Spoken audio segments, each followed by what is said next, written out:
आप सभी को मेरे इस चैनल पर आने के लिए बहुत बहुत धन्यवाद। और आज हम जानेंगे निर्गुण संत कवियों की काव्य विशेषताएं क्या थी, उनकी अभिव्यंजना शैली कैसी थी। तो निर्गुण और संत कवियों की वाणी सहज, सरल और अनुभूति गम्य भावों को व्यक्त करती हैं। ये संत ज़्यादा शिक्षित नहीं थे, इसीलिए उन्होंने जन भाषा को साधारण जो वहाँ के जो जनता थे उनकी भाषा को इन्होंने स्वीकार किया।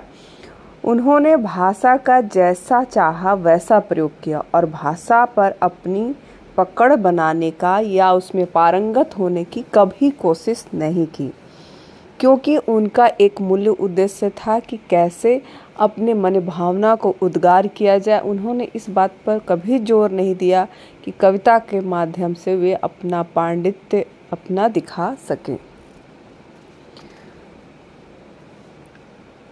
काव्य भाषा, संत की काव्य भाषा अशुद्ध होती थी और अकाव्यात्मक होती थी और व्याकरण भी नहीं होती थी। इन कवियों ने अपने हृदय के उद्गार के लिए जनभाषा ब्रज, अवधी, राजस्थानी, पंजाबी, उर्दू, सिंधी, निमाड़ी आदि भाषा का प्रयोग किया। जनभाषा की शक्ति को पहचान कर भक्ति काल के कवियों ने भाषा संबंधी जो विचार व्यक्त किए वह इस प्रकार हैं। का भाषा का संस्कृत, प्रेम चाहिए साँच, काम जो आवे कामरी, कालय करे कमाचा। इसमें उन्होंने बताया कि भाषा से कोई मतलब नहीं है, हमें तो प्रेम चाहिए। और इस तरह उन्होंने ये दोहा लिखकर सबको उत्तर दिया। परंतु जहाँ पर ज्ञान और योग की बातें का संदर्भ है वहाँ उन्होंने पारिभाषिक शब्दावली का सहज प्रयोग किया। उन्होंने जहाँ जरूरत था वहाँ उन्होंने उसका उपयोग किया, पर जहाँ हृदय से निकलने वाले मनोभाव थे वहाँ उन्होंने जनभाषा का ही प्रयोग किया। उनकी कविताओं में उलट बांसी का प्रयोग मिलता है। कबीर और अन्य निर्गुण कवियों की उलट बांसी प्रसिद्ध है, जिसे संध्या भाषा भी कहते हैं।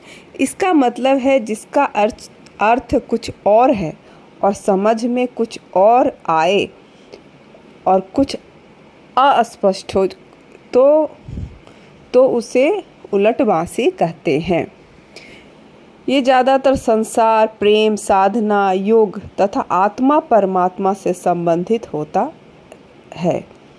उलट बांसियों में प्रतीकों का प्रयोग होता है और प्रतीक खुलने पर इनका अर्थ स्पष्ट हो जाता है। जैसे ये बोलते हैं कबीर, मारिया सासू ननद घरे साली, माया मारिया काना भइल कपाली।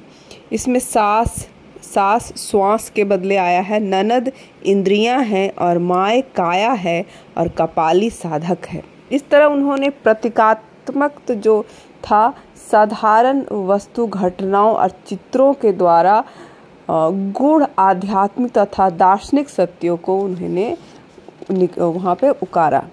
उनकी कल्पना शैली जो कल्पना उनकी थी, सौंदर्य भी बहुत ज़बरदस्त थी, वे बहुत काल्पनिक थे। संतों के काव्य में कल्पना काफ़ी मिलती है। ब्रह्म, जीव जगत और काल विषयक कल्पनाएं उनके काव्य में सहज और सुलभ है। जैसे लिखते हैं, माली आवत देख के कलियन करे पुकार, फूल फूल चुन लिए काल ही हमारी कल बार। काल ही हमारी बार, यहाँ पे कबीर बोलते हैं कि सब फूल चूल गए, लोग मरते हैं,